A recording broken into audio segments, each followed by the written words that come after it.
Pria misterius ditemukan meninggal dunia di kawasan Taman Bukit Kuchai, Puchong, Malaysia pada Minggu 6 Juli 2025. Sosok pria ini sebelumnya berlari di jalanan hanya menggunakan celana dalam dan membuat keributan. Dalam sebuah video yang beredar di media sosial, memperlihatkan pria itu dalam kondisi tidak terkendali.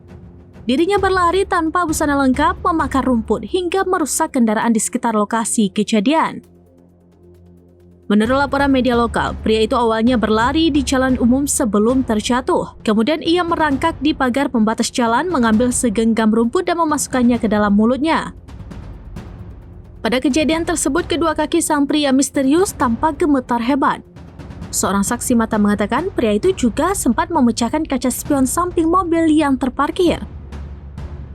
Sementara beberapa pejalan kaki berusaha menenangkannya.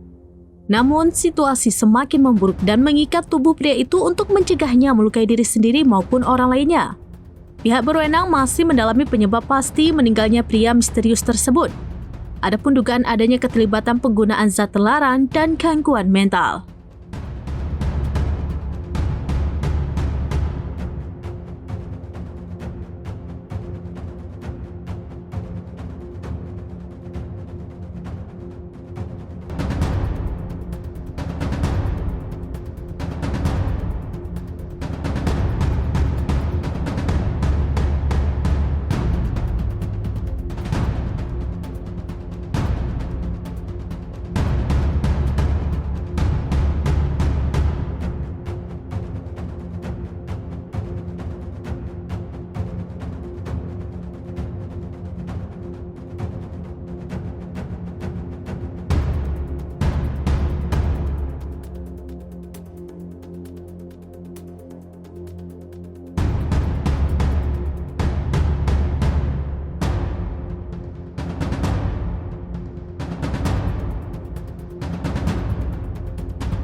Download Tribun X sekarang, menghadirkan lokal menjadi Indonesia.